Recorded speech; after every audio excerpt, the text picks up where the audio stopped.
Vincenzo Moretti's hand trembled. Just once, just barely, as the pen hovered over the page that would end everything his father had built. The room was too quiet. 6 lawyers, 2 accountants, a stack of papers thick enough to bury a man. And across the table his fiancée, Bianca Castellano, watching him with an expression he couldn't quite place. Sympathy, maybe, or something colder underneath it. "Sign it, Vincenzo," she said softly. "Please, before they take the shipyards too." He looked down at his own hands. Hands with a Black Panther inked across the knuckles. Hands that had built an empire and buried the men who tried to take it from him. And for the first time in 15 years, they didn't feel powerful. They felt like they belonged to someone else. The door at the back of the private dining room creaked open. A waitress stepped in to clear the untouched espresso cups, her uniform straining slightly at the seams, dark curls escaping a low bun, cheeks flushed from the kitchen heat. Nobody looked at her. Nobody ever looked at her in rooms like this. Her name was Rosalia Bianchi, and she had exactly 4 seconds to decide whether to speak or stay silent for the rest of her life. She glanced down at the paper under Vincenzo's pen. Upside down, half a glance, the kind of thing a waitress isn't supposed to read, and her stomach dropped. "Wait," she said. "If you're already feeling that knot in your chest, that's exactly where this story wants you. So hit subscribe now, because it only gets more intense from here." Every lawyer at the table turned to stare at her like she'd committed a crime just by opening her mouth. Bianca's lips curled, not quite a smile. "Sweetheart," Bianca said, not unkindly, "the way you'd correct a child. This doesn't concern you. Please, finish clearing the table." But Vincenzo hadn't moved. He was still looking at Rosalia, at the way her hand had frozen mid-reach for the espresso cup, at the way her eyes hadn't left the document. "What did you say?" he asked her. Rosalia's heart pounded so hard she was sure the whole room could hear it. She had worked in this restaurant for 3 years. She had served this man coffee 100 times, and he had never once asked her name. Now every eye at the table was on her, and she felt herself shrinking the way she always did when she was seen too closely. The way Bianca's eyes flicked, just briefly, to the curve of her hips before returning to her face. But she made herself breathe. She made herself look at the page instead of the room. "That clause," she said, pointing without touching, "on page 4, the one under the debt restructuring section. It doesn't say bankruptcy filing. It says asset transfer, unconditional, effective on signature. You're not declaring insolvency, Mr. Moretti. You're signing away the shipping company. All of it. Tonight." Silence. The kind of silence that has weight. One of the lawyers, a thin man with silver glasses named Alberto, laughed too quickly. "She's a waitress. She doesn't understand corporate language. She's—" "Read it," Vincenzo said. His voice had dropped into something low and dangerous. A register Rosalia had never heard from him before, even though she'd overheard him take business calls in this very room for years. Alberto's hands shook slightly as he flipped to page 4. The room watched him read. His face went the color of old paper. There must be a printing error," Alberto stammered. "I'll have it corrected immediately. This is clearly a—" "Don't move," Vincenzo said. He stood, slow and deliberate, the sleeves of his shirt sliding up just enough to reveal the edge of ink climbing his forearm. A rosary of skulls, a detail Rosalia had noticed once, months ago, and never forgotten. "Nobody touches that document. Nobody leaves this room." Bianca's composure cracked, just for a second. "Vincenzo, this is absurd. You're going to take the word of someone who serves coffee over the men who've handled your family's business for a decade?" "She's the only one in this room," Vincenzo said, "who actually read it." He turned to Rosalia. Up close, he was even more overwhelming than she remembered. The sharp line of his jaw, the tattoo of a black rose curling up the side of his neck, the eyes that missed nothing. She braced for dismissal. She braced for the usual. The polite, distracted nod men like him gave women like her before looking straight through them. Instead, he said, "What's your name?" "Rosalia," she said. Her voice barely came out. "Rosalia," he repeated, like he was testing the shape of it. "You just saved my family's company." "Do you understand that?" She didn't. Not fully. Not yet. She had no idea that in exactly 6 days, the men who wrote that clause would come looking for the waitress who'd ruined their plan. She had no idea that Bianca's sympathetic smile from 30 seconds ago hid a betrayal 3 years in the making. She had no idea that Vincenzo Moretti, the most feared man in 3 boroughs, was about to upend his entire life for a woman his own fiancé had called invisible. All she knew was that his eyes hadn't left her face once. Not her uniform, not her curves, not the flour still dusting her wrist from the kitchen. Just her face. Like she was the only person in the room worth looking at. "Everyone out," Vincenzo said, without breaking her gaze. "Except her." The lawyer scrambled. Alberto's chair screeched against the floor. Bianca didn't move at first. She stood there, staring at Rosalia, with something sharpening behind her eyes. Something that looked a lot like a threat. "You have no idea what you just started," Bianca said quietly, so only Rosalia could hear it as she passed. Rosalia didn't know it yet, but she was right. The door clicked shut, and for the first time in 3 years, Rosalia Bianchi was alone in a room with Vincenzo Moretti. She set the tray down before her hands could betray how badly they were shaking. "I should go, Mr. Moretti. I have tables to—" "Sit down," he said. Not a command exactly. Something gentler than that, though his voice never quite lost its edge. "Please." She sat. The chair Bianca had occupied minutes ago still smelled faintly of expensive perfume, and Rosalia felt suddenly, painfully aware of her flour-dusted apron, the ink stain on her sleeve, the soft roundness of her own body pressed into a seat built for someone thinner, someone who belonged in rooms like this. Vincenzo didn't seem to notice any of that. He was reading page 4 again, jaw tightening with every line. 6 months, he muttered. 6 months I trusted these men with my father's company, and they were bleeding it dry the entire time. Who would do this? Rosalia asked, before she could stop herself. He looked up. That's the question, isn't it? He studied her a moment too long. You read Italian corporate law like it's a menu. Who taught you that? Heat rose in her cheeks. My father was an accountant. Before he passed, I used to help him with contracts when I was a teenager. I never finished school. My mother got sick, and someone had to work. She shrugged, like it didn't matter, though it clearly still did. I never thought any of it would be useful again. Something shifted in Vincenzo's expression. Not pity, which she'd have hated, but something closer to respect. It just saved my family's company. I'd say it's useful. If this kind of slow burn tension is doing something to you right now, drop a comment and tell me what you think Bianca is hiding. Because trust me, this is just the beginning. The door burst open before she could answer. Alberto again, breathless, his silver glasses askew. Mr. Moretti, the shipyard. Someone's already there.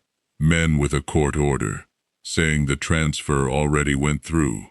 Vincenzo's face went still, in a way that frightened Rosalia more than any shouting could have. That's impossible. I never signed. They have a signature, Alberto said, dated 3 weeks ago. The room seemed to tilt. Vincenzo crossed to the window, and Rosalia watched the muscles along his tattooed forearm tighten as he gripped the frame. 3 weeks ago I was in Palermo. I signed nothing. Someone forged it, Rosalia said quietly. He turned. Or someone had access to something with my real signature on it. A contract, a card, something they traced and copied. His eyes narrowed, and she watched him run through every person he'd ever trusted, discarding them one by one. Only a handful of people have ever seen my signature enough times to forge it convincingly. Alberto shifted uncomfortably. Sir, I really don't think. Who drew up my last 3 contracts? Vincenzo asked, and his voice had gone dangerously soft. Alberto's mouth opened, closed. Miss Castellano requested copies of your signed agreements. For the wedding prenup, she said. Legal preparation. The silence that followed was the loudest thing Rosalia had ever heard. Get out, Vincenzo said to Alberto. Find out exactly where those men are standing right now, and stop them by any means necessary. Go. Alberto fled. And then it was just the 2 of them again. The weight of what had almost happened pressing down on the room like a held breath. She's been planning this for weeks, Vincenzo said, mostly to himself. Maybe longer. He sank into the chair across from Rosalia, and for a moment, the most feared man in 3 boroughs looked simply, achingly human. I was going to marry her. Rosalia didn't know what to say to that, so she said nothing. Just let the silence hold him the way silence sometimes does better than words. Why did you say something? He asked finally, looking up at her. In there, you could have kept quiet. Cleared the cups and walked away, and none of this would touch you. Because it was wrong, Rosalia said simply, and because nobody else in that room was going to say it. He studied her like he was seeing something he hadn't expected to find. Most people who work for me learn to see nothing, say nothing. It keeps them safe. I'm not scared of you, Mr. Moretti. The corner of his mouth moved. Not quite a smile, but close. Vincenzo, he said, if you're going to save my family's empire before lunch, you should probably use my first name. Rosalia felt something warm bloom in her chest, dangerous and unfamiliar. She pushed it down. Men like Vincenzo Moretti did not look twice at women built like her. Not really. Not in any way that lasted past the door of a private dining room. She had learned that lesson enough times not to trust the flicker of attention in his eyes now. But then his phone buzzed against the table, and whatever moment had been building between them shattered. He read the message, and his whole body went rigid. What is it? Rosalia asked. He turned the screen toward her. A photo, grainy, taken from a car window, of Rosalia herself, walking home from the restaurant 2 nights ago. Time-stamped, geotagged. Underneath it, a message from an unknown number. Tell your little waitress to mind her own business, or we'll make sure she doesn't have a home to walk to. Vincenzo's eyes lifted to hers, dark and furious, and, underneath all of it, afraid. Not for himself. They already know your name, he said. Rosalia's hands went cold. How do they know where I live?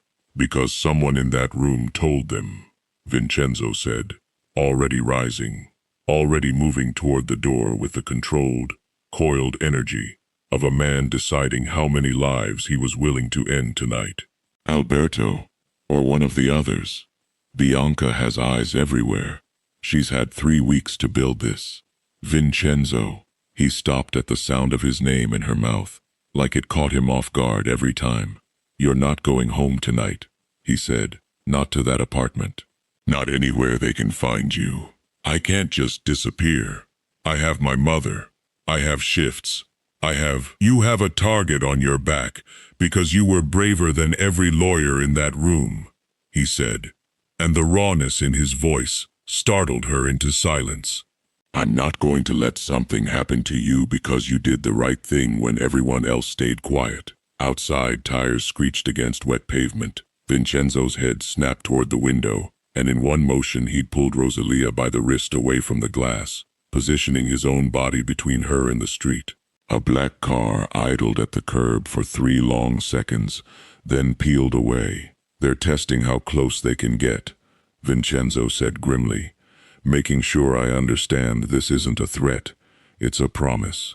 Rosalia's pulse hammered so loud she could hear it in her ears.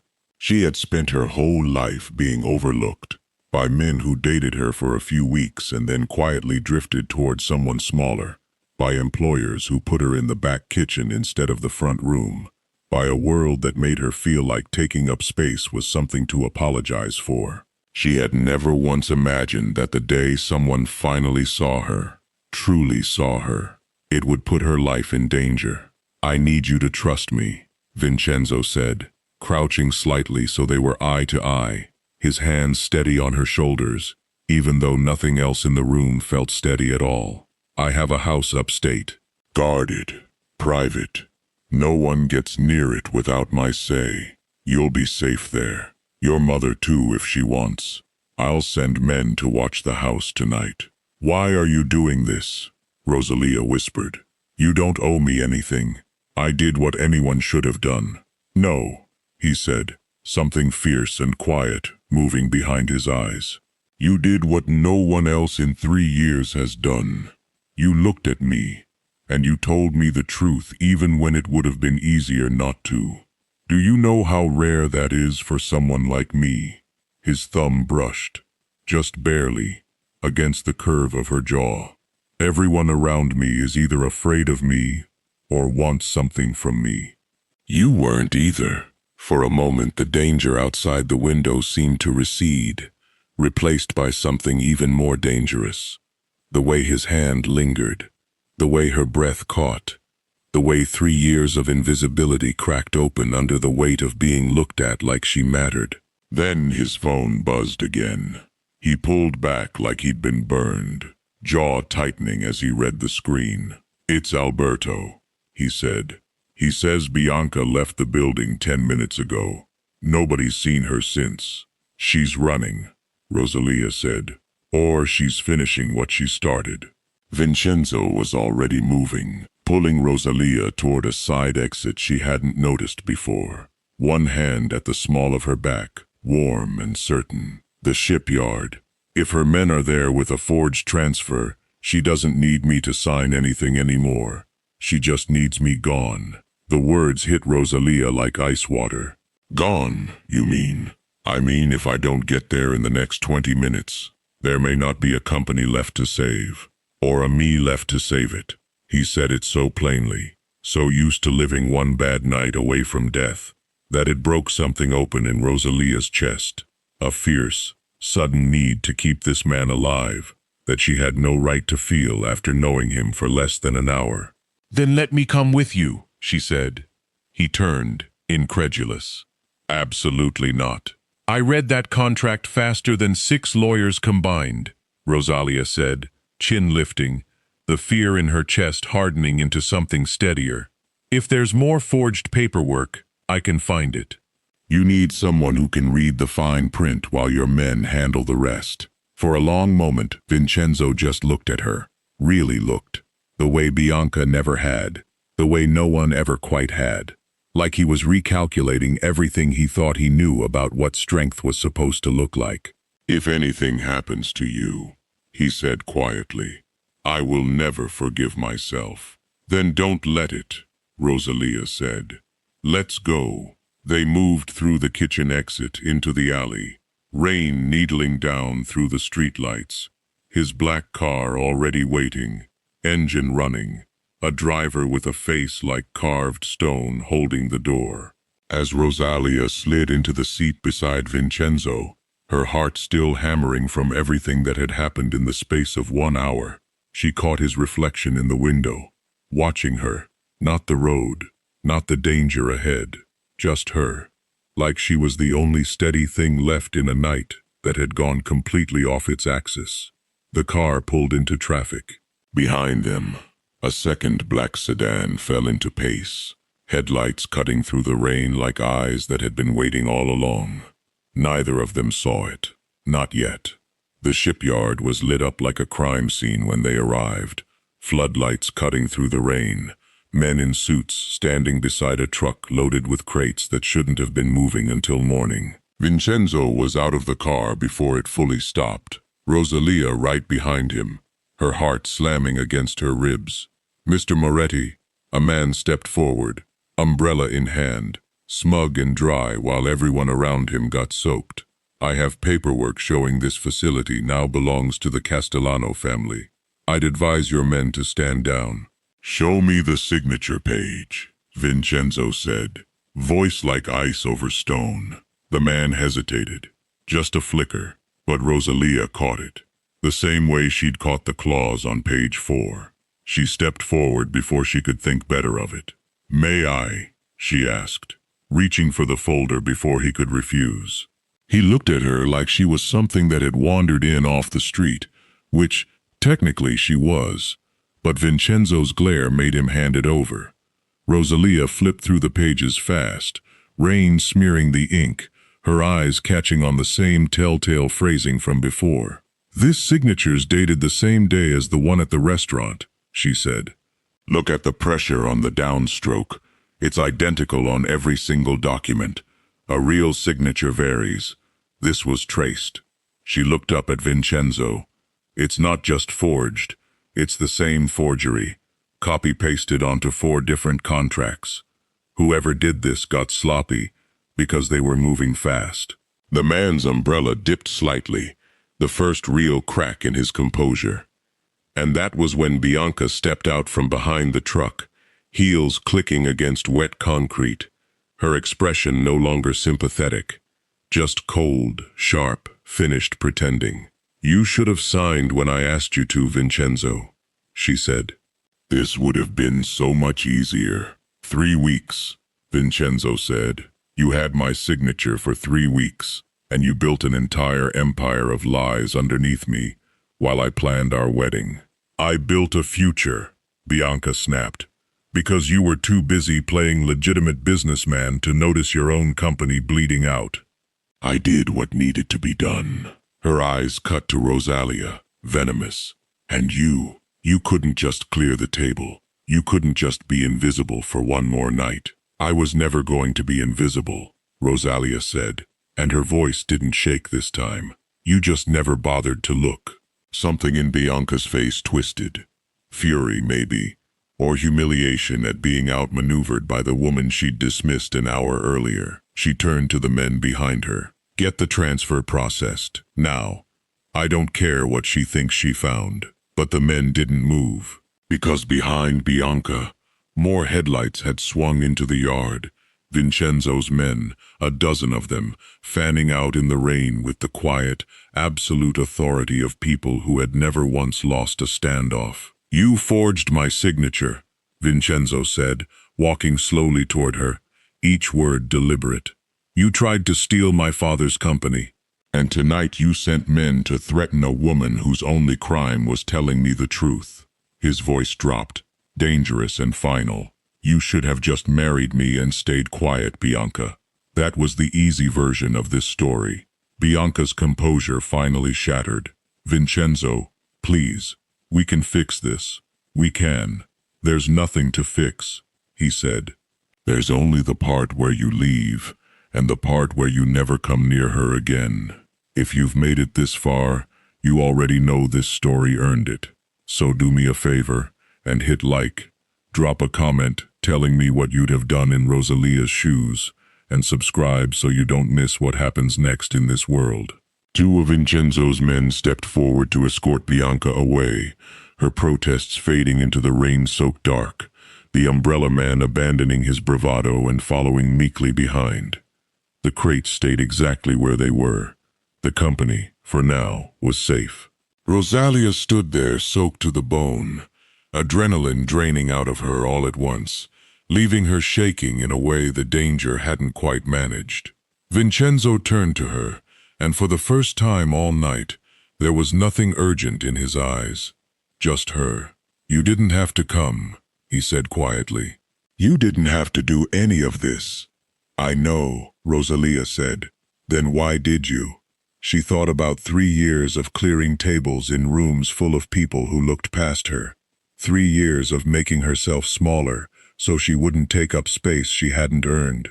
She thought about the way he'd asked her name like it mattered, the way his hand had steadied at her back like she was something worth protecting instead of something to overlook. "Because for the first time in a long time," she said, "someone made me feel like I wasn't invisible. I wasn't going to let that go without a fight. Vincenzo closed the distance between them, rain running down the black rose on his neck, down the panther on his knuckles, down every inked promise he'd made to a life of danger long before he'd ever met her. His hand found her cheek, gentle in a way nothing about tonight had been. "You're not invisible," he said. "You never were. I think I've just been waiting my whole life for someone brave enough to make me actually look." When he kissed her, it wasn't careful or hesitant. It was certain. The way he did everything. Like a man who had finally stopped fighting the one thing he couldn't out-negotiate. Rosalia kissed him back, rain soaking them both, the shipyard floodlights turning the whole scene into something that looked, for just a moment, like the ending of a movie instead of the beginning of one. Because it was only the beginning. Bianca would not disappear quietly. Women like her never did. But for tonight, in the rain, with his hand in her hair and his heartbeat under her palm, Rosalia let herself believe that being seen, fully and completely, was worth every risk it had taken to get there.